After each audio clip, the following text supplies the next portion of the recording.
just before we get started with episode 83 of Superstar Spotlight, we are on the road to 100 episodes. We're slowly getting there, slowly but surely.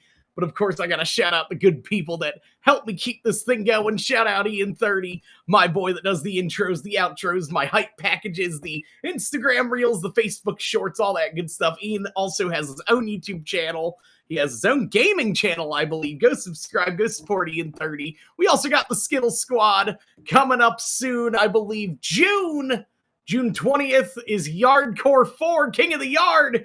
Go hit up Skittle, go get a ticket, be a part of that, join the Discord, all that good stuff. Support Skittle. We also got Pookie wrestlers outside the Canadian region, making all sorts of cool Pookie-fied wrestling designs just like this one right here. Shout out Pookie, who makes all these just beautiful designs. I know JB has some, that Kyle, Brian Samuels, me, beautiful right here. We also got the Bocce Boys, shout out Hammer and the crew. I got the flag right behind me, shirts, cups, flags. They got it all over at thebocceboys.com. And last but not least, my girl, Becca Dub, B-Dub Photos. Shout out Becca, doing the damn thing. Get a cool photographer and do the cool photographer thing. And my guest for the evening, I recently had on Mittens and Billy the Deathmatch Janitor, and I bring up, beat-up photos, because, sometimes you need the little extra parts to keep the show going. Your referees, your ring crew, your ring announcers, all that good stuff. So my guest for the evening is a very important name in the Pacific Northwest death scene. I'm talking about the deathmatch guru of PNW. Referee Brad Lee is here in the Soup Kitchen studios. What's up, Brad? What's going on? Thanks for having me. Absolutely. I love the little Bradley hat that you have on there. That is so cool. Yeah. It's a if you can see, it's the Milky Way logo. I was gonna say that looks like a Milky Way or a Junior Mint. Yeah, cool story for that. We can start with that. So absolutely, my trainers, referee Buddy Ruth and Teddy Longlegs, both have now retired from pro wrestling. But they all had their own logo with their name on it, and it was all candy bar themed. So Teddy Longlegs had a Payday, Buddy Ruth had the Baby Ruth bar, and then I did the Milky Way. So it was kind of a thing to pay homage to my trainers. Hell yeah! And I was gonna say, is Milky Way your favorite candy bar? It's one of them. I was originally going to use the Zero bar, but I didn't like the way the font looked with the name. Okay. But I also got to know here, Bradley, you talk about your trainers. When did you start beginning your career on the path of being a referee? I graduated in 2021 from the Oregon Pro Wrestling School. I am one of the original 12 students when Ricky Gibson, Malcolm Flex, and Eddie Pearl opened the school. I'm a graduate along with Amira, the Flaming Aces, Hammer Brothers. So many good people out of the PNW. We all graduated. Hell yeah! Together. But yeah, that's where it started. 2021. It actually started years earlier. When I was 19, I reached out to a couple places. And got told I was too tall, so that being that I'm almost 6 foot, they're like, oh, you're too tall to be a ref. And so then I kind of gave it away, lost for a while, but then I moved to Oregon. I started going to indie shows, and that's when I met Buddy Ruth and Teddy Longlegs. They're both over 6 feet, both of those guys. So I was like, there's no reason why I can't do this. And I kept reaching out to schools. Well, the school that trained everybody in the PNW originally closed well before the pandemic. And I had emailed them but never got anything. And then eventually I got an email. And that was telling me that, hey, Ricky Gibson is opening a school in Oregon. You should reach out. And I did. And next thing you know, here we are. Hell yeah. Well, I also got to know, that's how you obviously became the referee, but what actually made you want to become the referee? Any you watched the wrestling when you were a little kid? Or Charles Robinson. Quick. Okay. My father is a diehard wrestling fan. Grew up on the tape trading. So I got to watch all kinds of old wrestling from all over the country and the world. Um, and Charles Robinson, when I was a little kid, he was doing the Little Nate gimmick with Ric Flair. Yes, sir. And that spoke to me as a child. And from then on, that was it. And I wanted to be a ref. And I'm one of the few people that you meet that is a referee that didn't want to be a wrestler, wanted to be a ref. Like I had, I we talked a minute ago about some things that are happening. I never had that desire to like I want to be the wrestler in the spotlight, but that referee is a cool spot. So that's where it came from. Absolutely. And I also got to know, Brad, any advice for anyone who wants to become a referee? Join the Zebra crew. Find a school and put in that work. A lot of people say, "Oh, the ref, their job, it's just count the three." It ain't. It is not. I absolutely hate that. That's like the last thing on my mind. I always tell anybody, and Maddie Meduna is one of the girls that I had just trained, along with Fidel Martinez, who came into the school with me. We kind of trained Maddie, and she's now taking bookings all over and is absolutely killing it. But the first thing I preach in my training and in my seminars is first aid and CPR and concussion protocol safety. Like, it's an adamant request that you have to be CPR and first aid certified. Especially for me, being a deathmatch guy. I have done hundreds of deathmatch shows all over the country and in Australia where there's not a person there. Like I've done stitches. I've had to like pull glass out of people's backs and like Me and you both. them up and like try to get them to where they can get to the hospital and get taken care of. Kikio was wrestling. She's a good friend of mine. We were in Mania, LA. She was doing a death match at Crimson Crown, and the light tube came. They swung it. It hit her on the. It was supposed to hit her on the back, kind of like a baseball bat swing. Yep. Pop across the back. The glass when it broke, the tube went around and it sliced her arm straight open.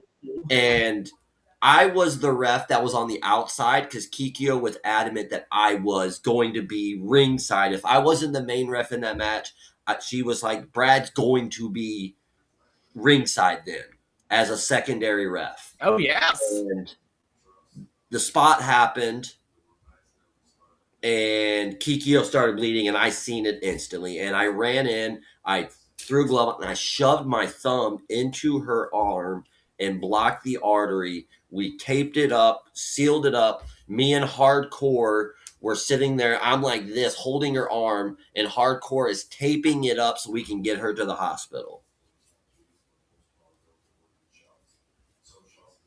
Savior, my friend.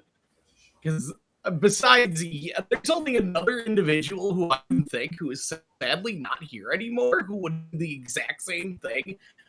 Big ups to the boy Ryan Beavers, the deathmatch medic. He was literally certified in all the same things you were, and he made sure everyone was freaking all good to go. Like, he was on point every show.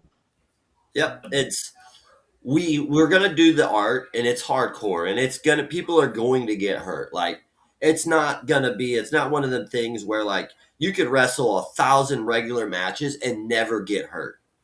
But deathmatch wrestling is one of them where like those freak accidents, because we are using glass, we are using fire, we are putting our bodies on the line for some of these fans that absolutely love it. Me included. I am an ECW fanatic, so I grew up on the ECW wrestling. So I'm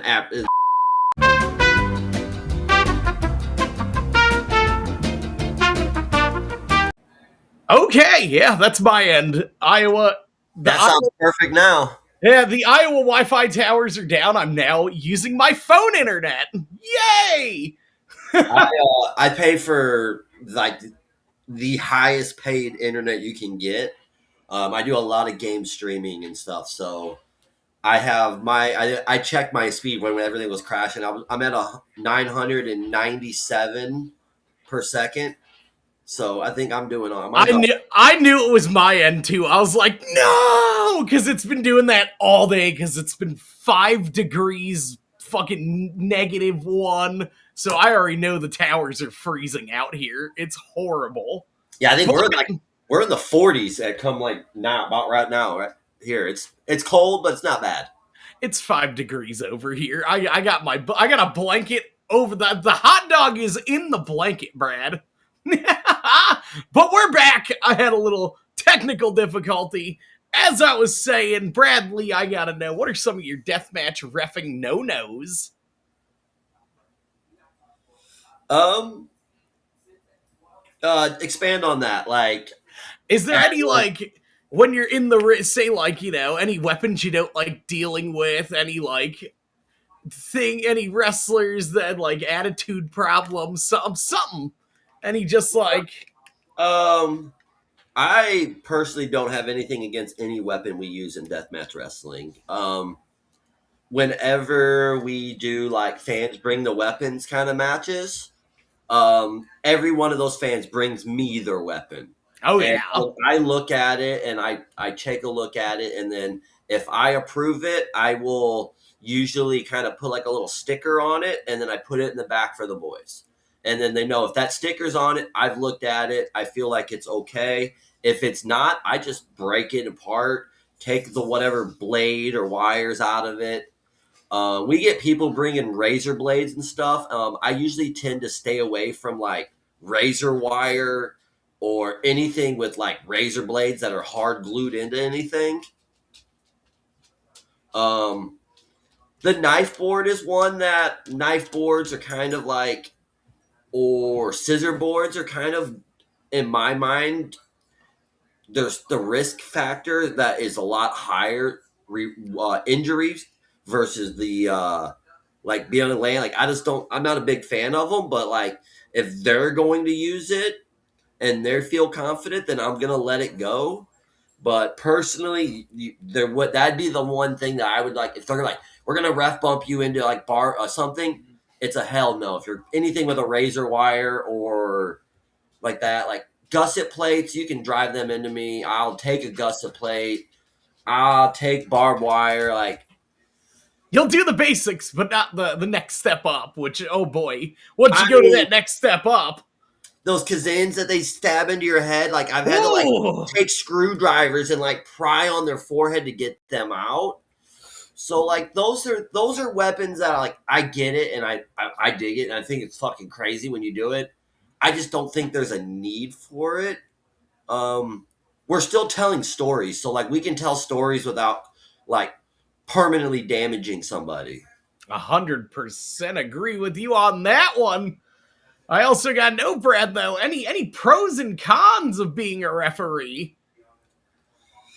That's a fan Uh, the submitted question, by the way. the pro is I have the best seat in the house.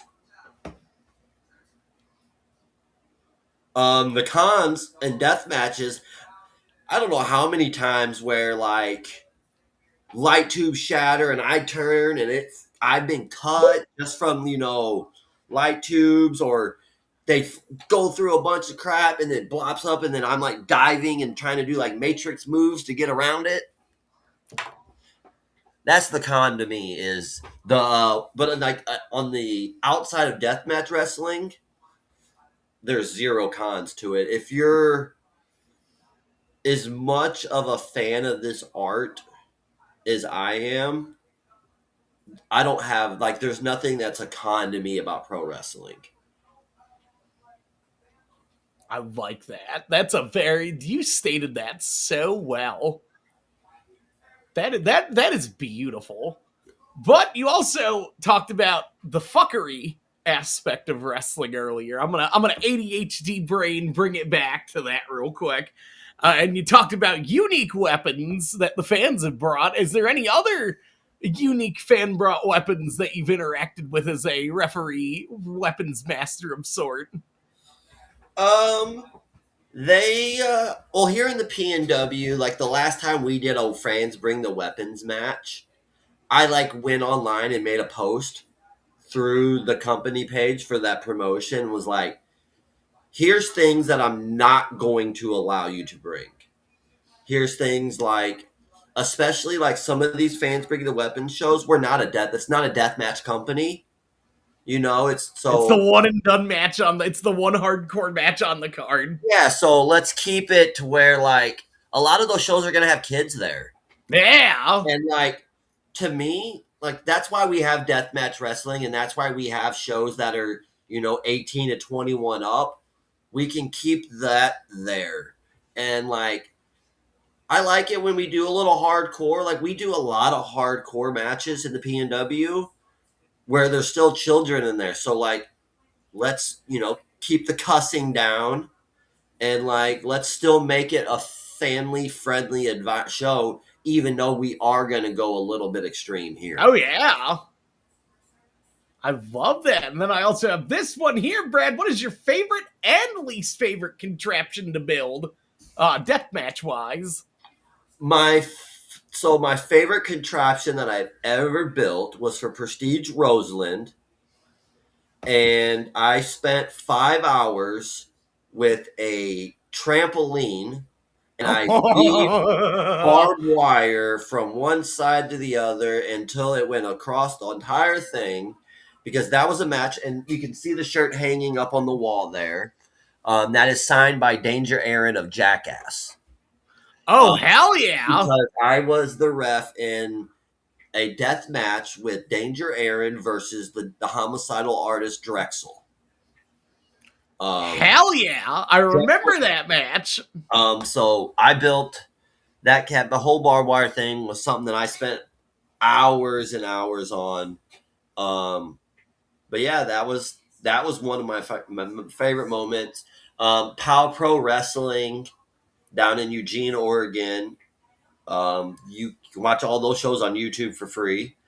We did a casket match where I built the caskets so that we could like Drexel pile drived. I want to say it was Zicky Dice through a casket that I built out of plywood.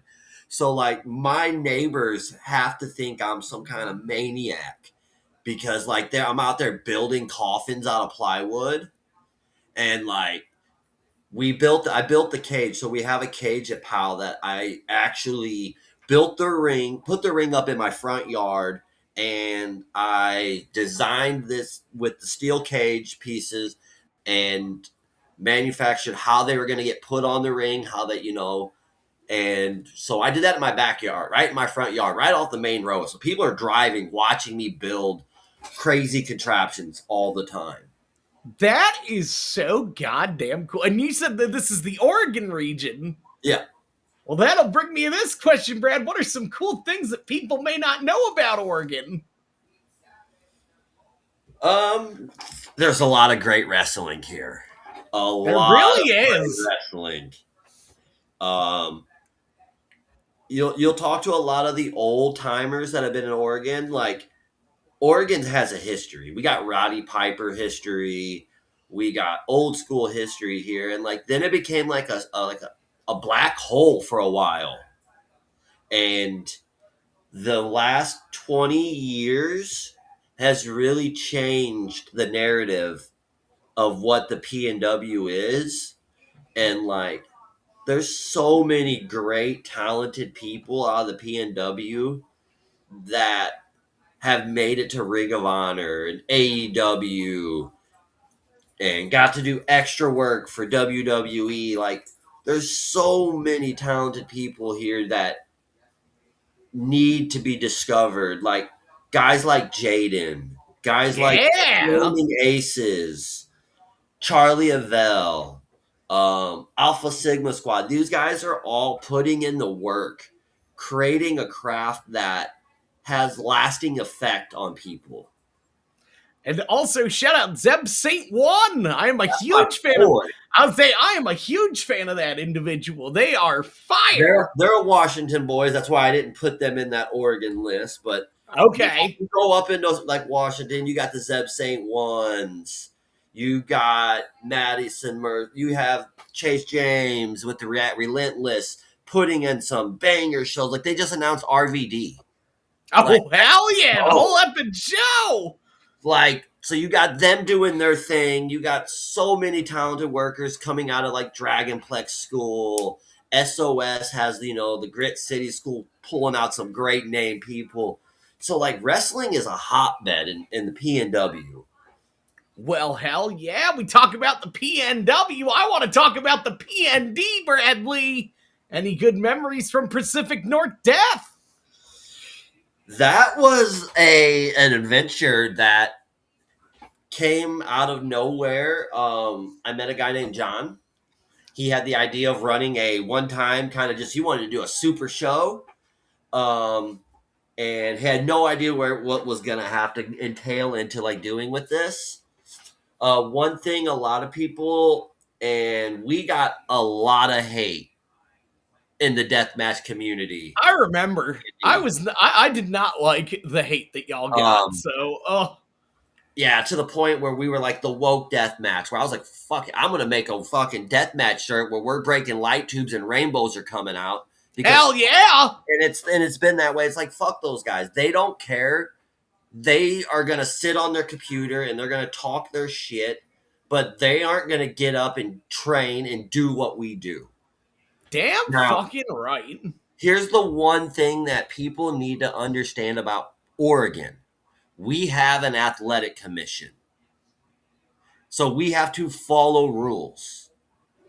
And the deathmatch community should know this because that's why like in New York and like New Jersey, where in the Northeast, there's a lot of athletic commissions. So like all that death matches happens in like Jersey. So for us having an athletic commission allowing us to do deathmatch wrestling, they just had rules that I had to follow. And those fans that were never going to buy a ticket to support the show hated. Like the one major one was if we're going to use glass, all those shots need to go to a side of the ring where there is no fans. Easy. There's four sides to the ring. I'll put three fans on all three sides. Leave that one side. I'll put the card cam there and our production over there and our commentary over there. And that's the no zone. And that's shoot your glass shots that way. The other big one was the commission wanted 10 feet from the edge of the ring to the front row. I know we all want to be as close as possible to the action. 100%. But I have to follow what the commission wants because if I didn't, the commission would stop that show right then and there, and then we're all done. And now we're going to kill deathmatch wrestling 100%. They're going to outlaw it, and we're not going to be able to have a deathmatch show, nor will we be able to have a deathmatch on any card. So that was my 100%. first thing. So we got a lot of hate for that. The other one is Portland is very much on top of we don't like racism, we don't like bigotry, we don't like sexism. You're not going to attack trans people. We're not going to allow that here. So we made I had Stevie do an announcement that we do on every single show in the PNW that says don't be a dickhead, Yep. don't be a racist, don't be a sexist, don't be a homophobic. If you are, we're going to throw you the fuck out. Well, the mistake I made was I aired that message. And we were crucified for it because we were the woke death match. You can talk your shit to the heels, but you don't need to make fun of somebody or say something about their race or their sexuality.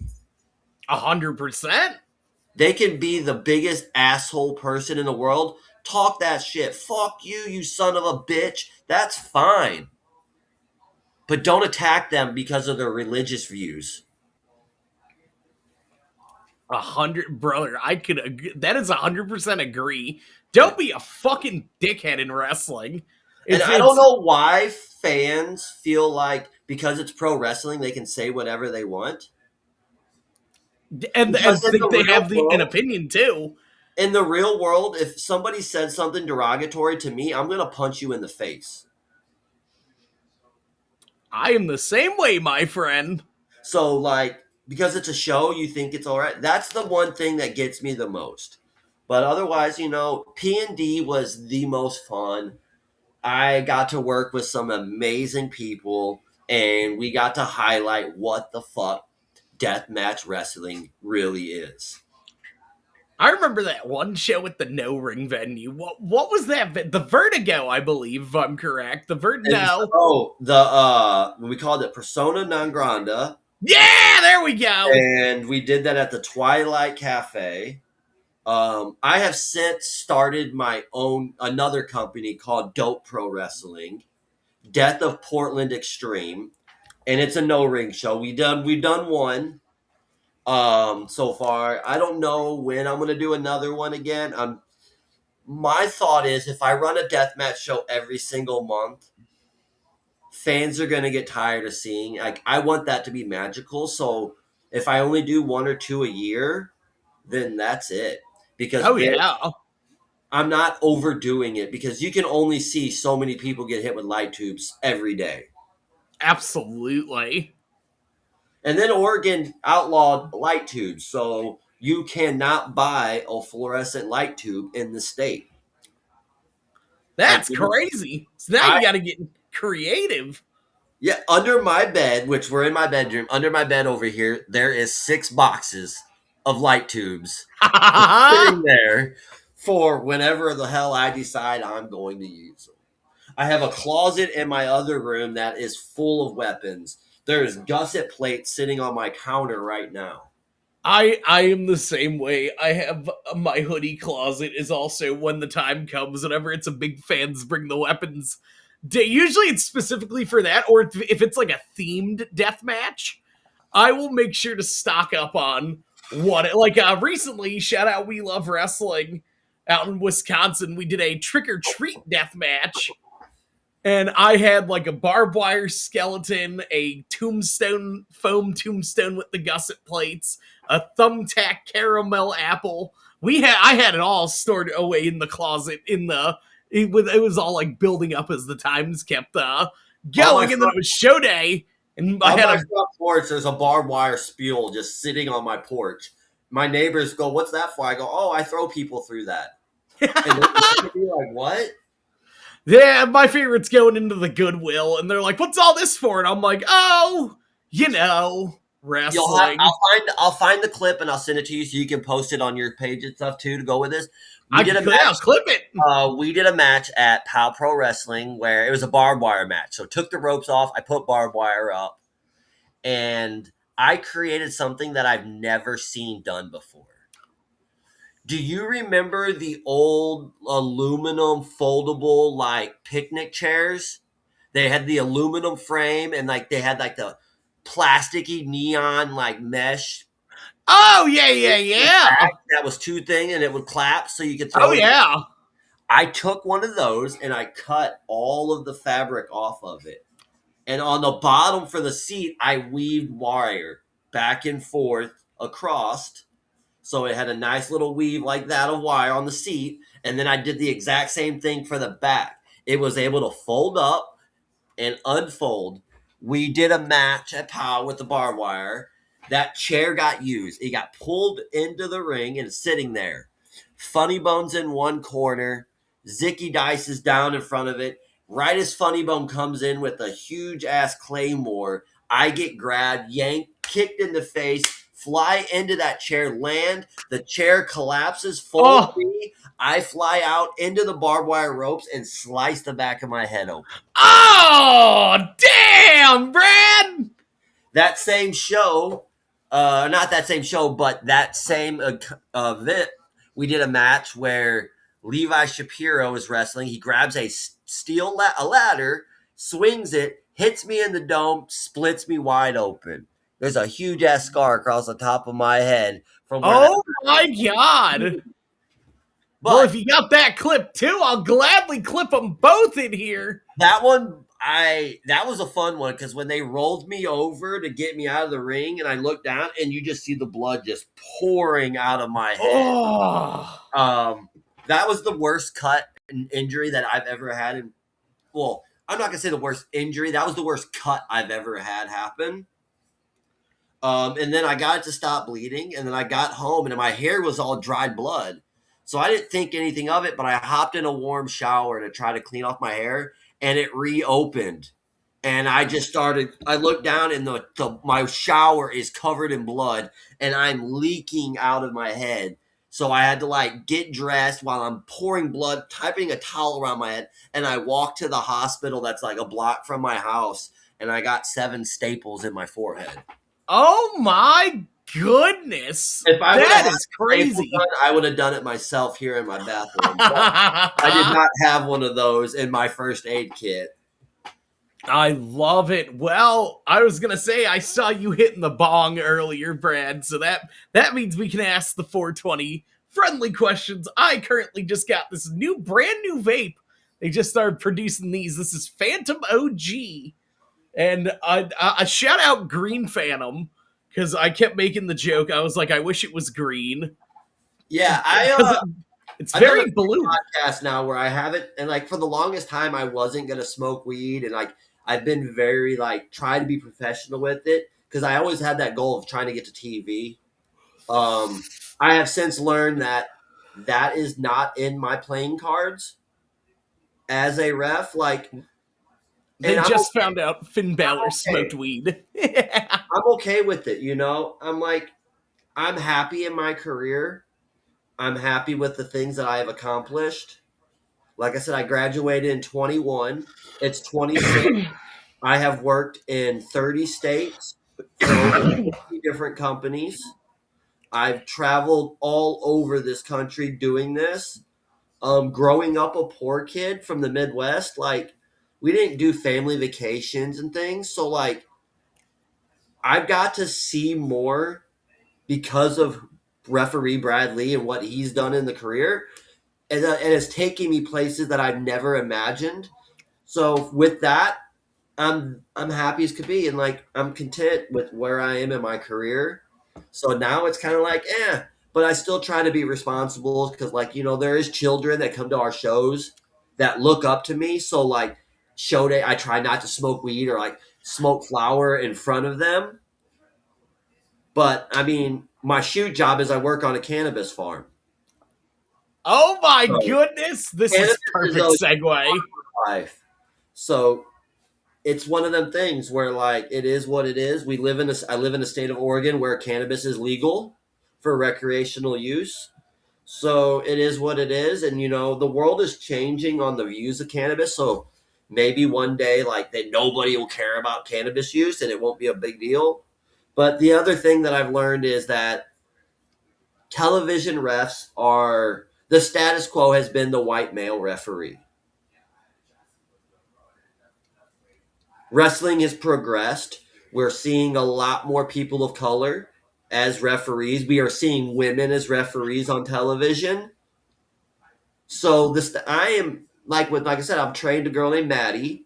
My goal in my career now is for her to make it to WWE or AEW. Hell yeah! That's my main priority is helping her achieve everything that she wants to achieve in this business. Hell yeah! I'm gonna be 38 years old. I don't know how many more years that I will continue to do this, but she's young and got so much potential to be on television. She's got so much skill already in the time that she's been. I think she's not even into her first year. She's already refed in Panama. She's bilingual. Like she's small too, so like she's gonna make every guy look fucking massive in the ring. Hell yeah! So my goal is for her to train her, keep her going, and like show her what to do, and like get her on television. And that's where I'm at in my career now, and I'm happy with it. I love that. Well, Brad, I'm still going to ask it. The 420 question has arrived. What is your favorite strain of cannabis? Oh dear God. Unless you got a top five, maybe. We'll go top five because it Let's do always it. changes. Um, Starting at number five, it because I work at a cannabis farm. We have some genetics that we've grown ourselves.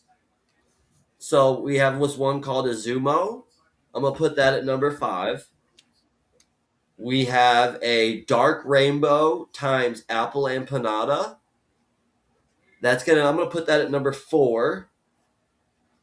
Um, we have a strain called Crater Lake, named after one of the most beautiful lakes in Oregon. Put that at number three. A cannabis strain that's dear to my heart. I grew it for many years. I entered it into like a local cannabis competitions, and it's won multiple times. And that is my Super Lemon OG. And then my number one favorite right now has to be this Tangy Biscotti. I like me a good. I had a frosty biscotti a couple weeks ago. It was the biscottis in general are just I um perfect. I appreciate the gassy the strains. I'm a fruity guy. I want the fruity strains. I Give like me me a the good. I like watermelon. anything cherry bomb. Yeah, I'm also a big sativa fan. So Recently, I've been just getting a lot of sativa carts because just of the names and because a lot of them are the fruity flavors. I have like a watermelon gummy bear, a cherry bomb, as I was saying, the cherry strains. I love cherry gelato, lemon cherry. Oh, I stay sign away me from up. carts in Oregon so much. We with cigarettes we banned like artificial the flavors. So like when you go to a gas station, you can buy full flame like regular cigarettes and a regular old school menthol. That's it. Like all those camel and like all those other flavored things that they used to do, they've outlawed them. So like even with flavor carts, like because they're trying to not market it to kids. But damn, I like cotton candy too. I'm 38 years old and I'll still eat some cotton candy. Hell yeah.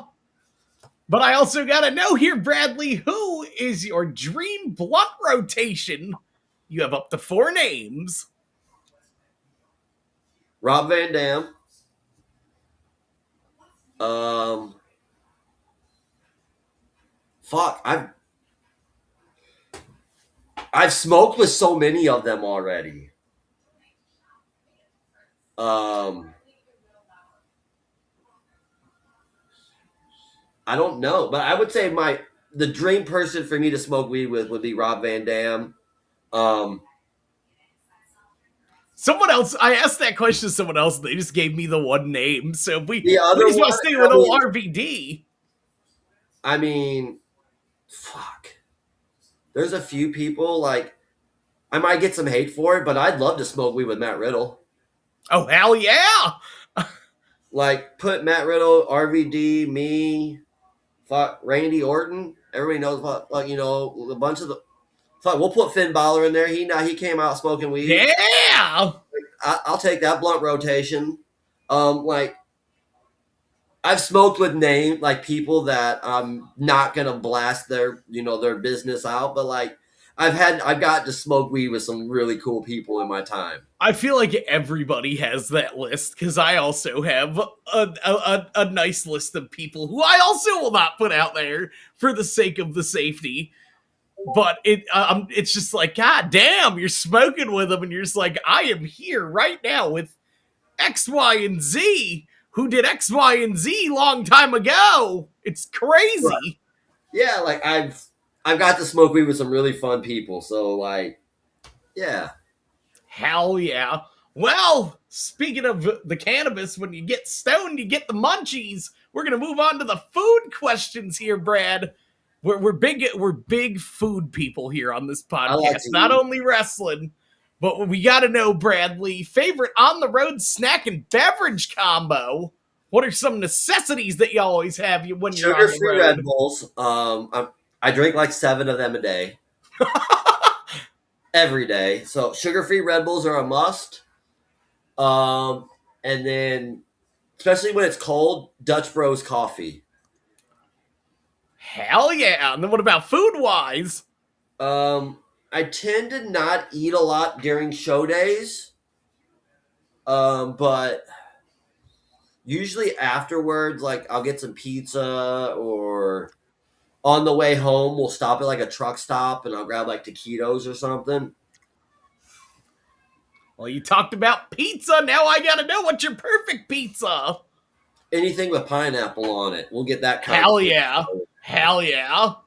I love you. Pineapple on pizza. Listen, I will say this because I work in the pizza field. I Forget it. used to. I used to be a People general who hate manager. on So pineapple, the fuckers that hate on pineapple just have not tried it. Usually, that is the scenario. It's a, oh yeah, I never tried it. I'm like, then shut up. Try it. You me and might like. one of my best friends. So like, you see it on social media. Like I post with them. Me, Charlie Avell, Jaden, the Flaming Aces. We all hang out a lot. We're like really really close.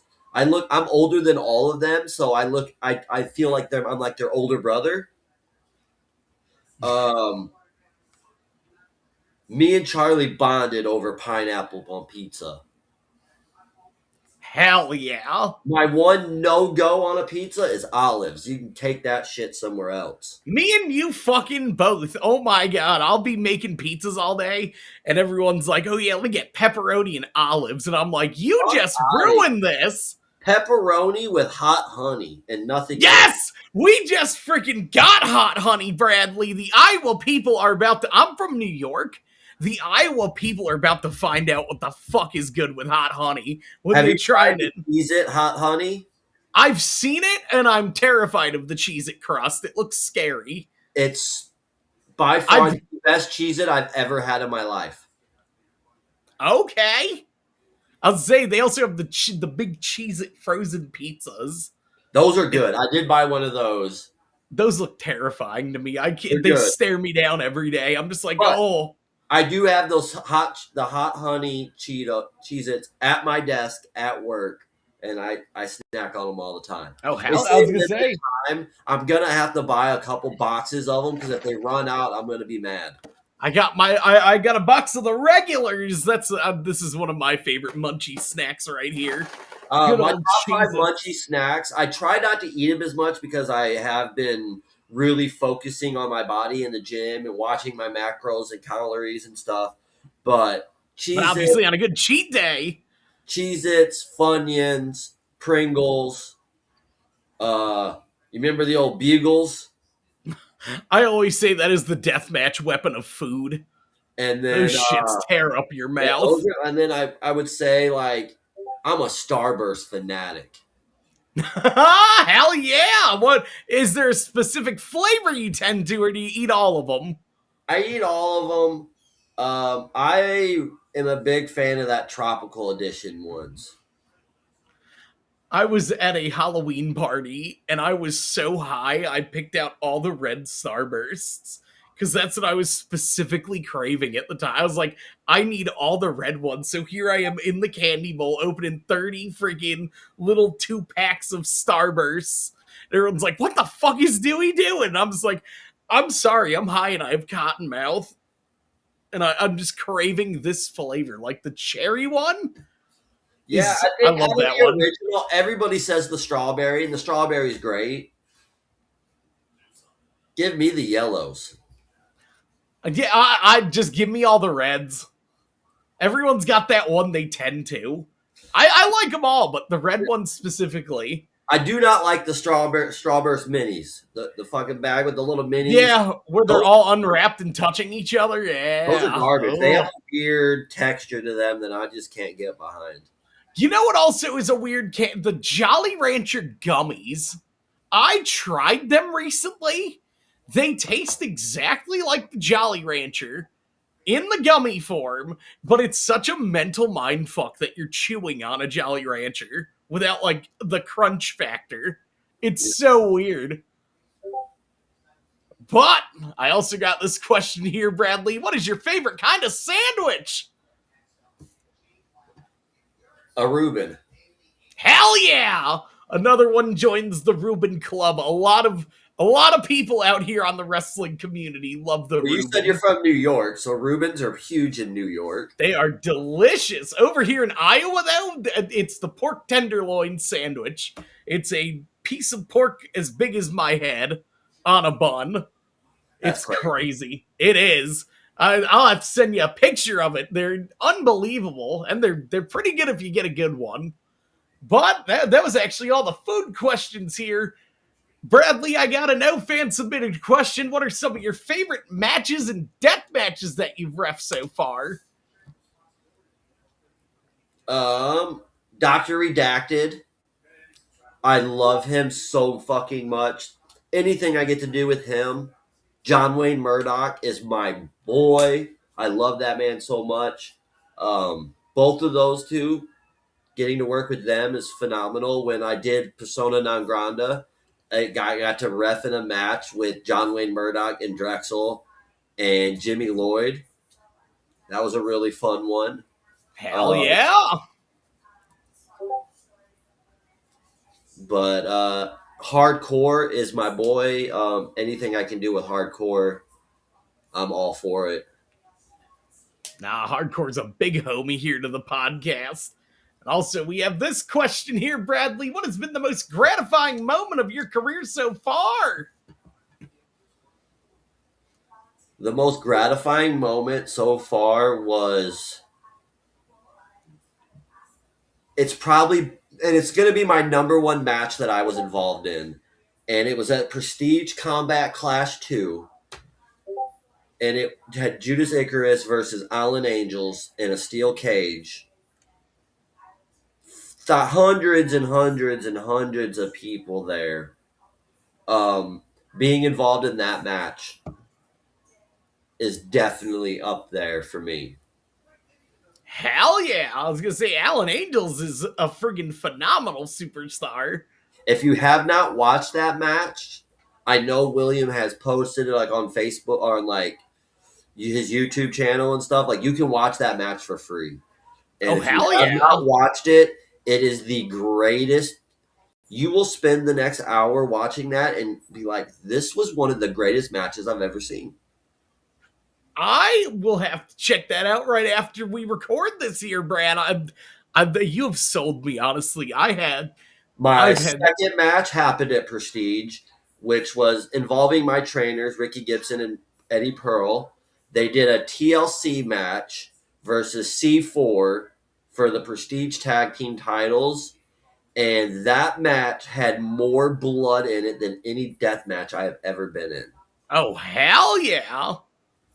I'm loving. You are selling me onto so much of the Pacific North. Nathan Mowry wants me going down to Atlanta. I might have to make my way up to Oregon sooner than later, my friend.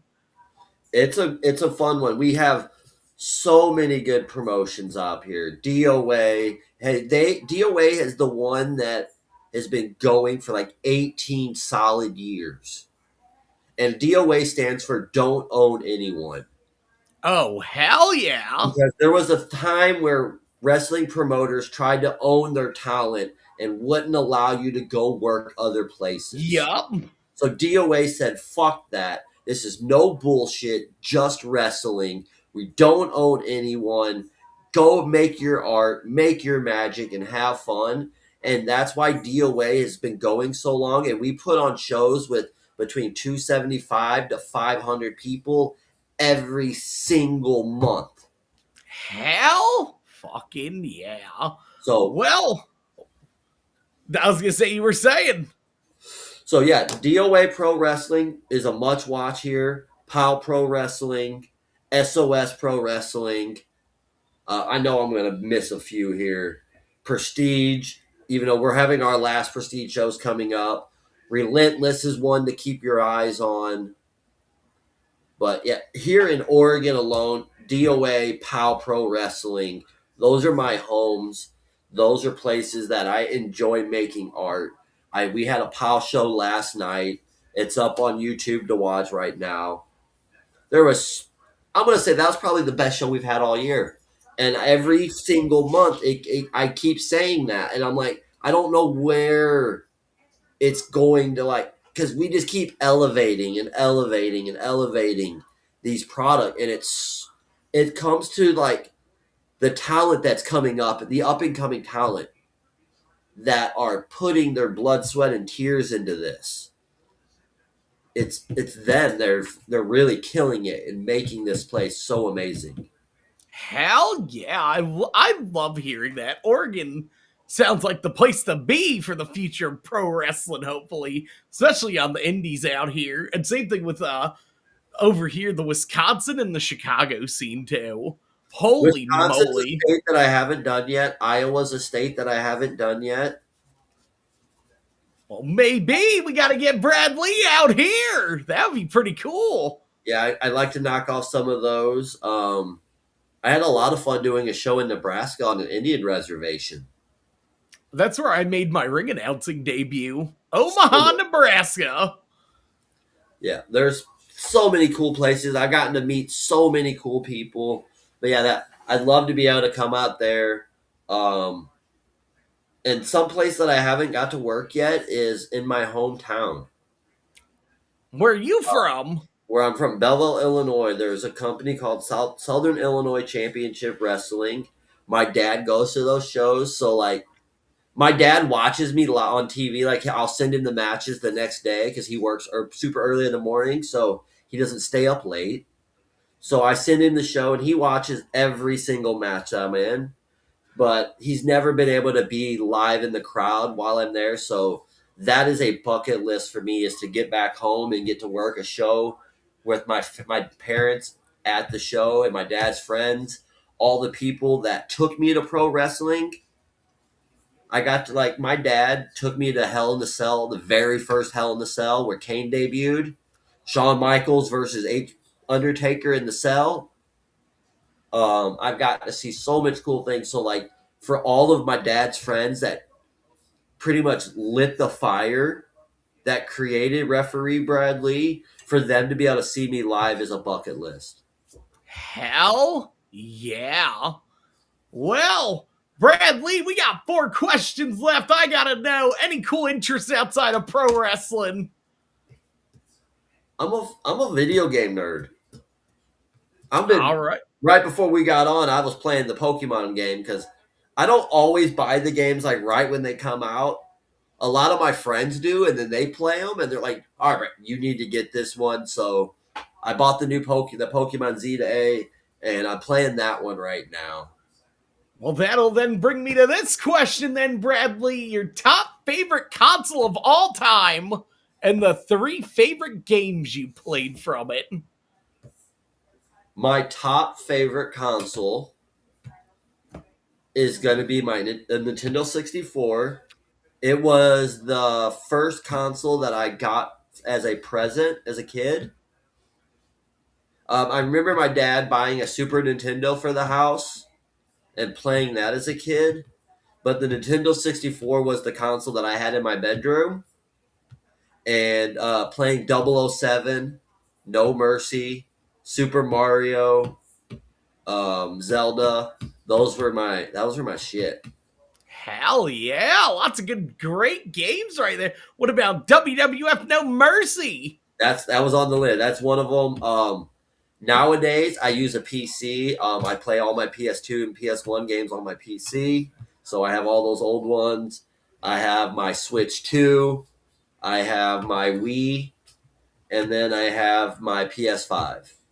Who doesn't love the Wii? I just got my new sensor bar for the Wii, and oh, it feels so good. Where is it at to be back behind the wheel again?